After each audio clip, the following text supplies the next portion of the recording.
उसको in spirit जो है एग्जीक्यूट भी कर सकें। तो पहला चीज तो जो है कि हम एग्जीक्यूट करने के लिए तो सबसे इम्पोर्टेंट होता है वो होता है ट्रांसपेरेंसी लाने के लिए और मॉनिटरिंग करने के लिए आईटी सिस्टम्स। तो जैसा कि मैंने बताया कि अभी हम लोगों ने जियाडा में इनिशिएट किया है कि हम लोग एक कंप्लीट आईटी सिस्टम लाएंगे जिसमें कि ना सिर्फ हमारे लैंड अलॉटमेंट प्रोसेस होगा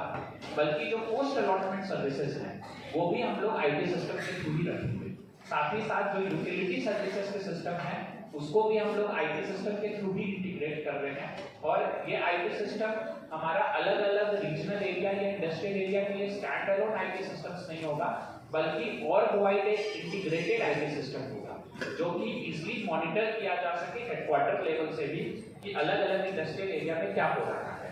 that is the first thing. The second thing हम लोगों का जो है तो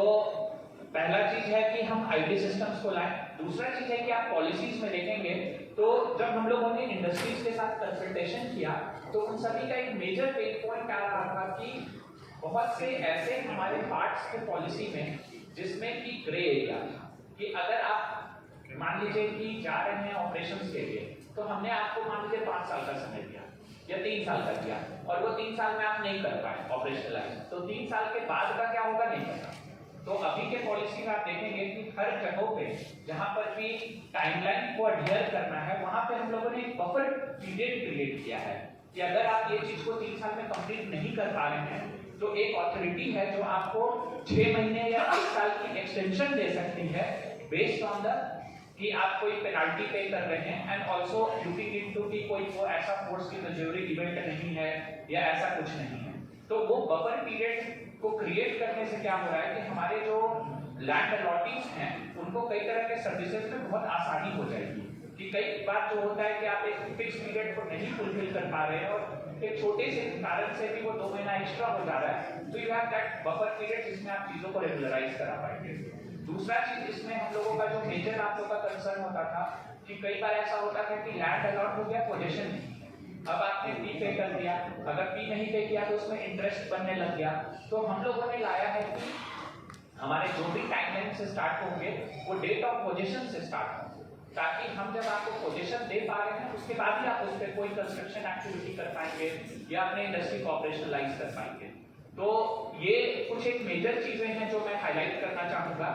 और साथ ही साथ जहां तक एग्जीक्यूशन का है अगेन हमारा यही पॉइंट है कि once we move to the transparent IT systems then execution को भी हम और स्ट्रॉन्ग कर पाएंगे। साथ ही साथ दूसरा एग्जीक्यूशन में एक लूपहोल होता है कि हमारे पास मैन पावर ग्राउंड लेवल पे नहीं होता है एंड सिर्फ आरटी ऑफिस के हर चीज को लिमिटेड मैन पावर के साथ कर पाना मुश्किल होता है जहां पे स्पेशली ग्राउंड वेरिफिकेशन के चेक्स और कई चीज इन्वॉल्व होते हैं। तो अभी एक प्रपोजल हम लोगों ने बनाया है जिसमें कि हम रीजनल ऑफिस के नीचे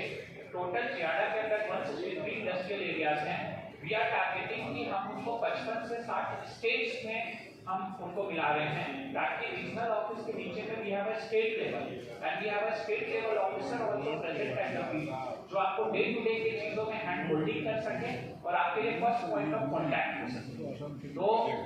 ये मैन पावर के भी बढ़ने से फिर क्या होगा कि जो फील्ड लेवल के वेरिफिकेशंस होने हैं, इंक्वायरी रिपोर्ट्स आने हैं जिसके कारण हम लोग टाइमली आपके एप्लीकेशंस को डिस्पोज नहीं कर पाते हैं, उन चीजों में भी जो है एक शीघ्रता आएगी। बाकी I think Vishal will explain that the industry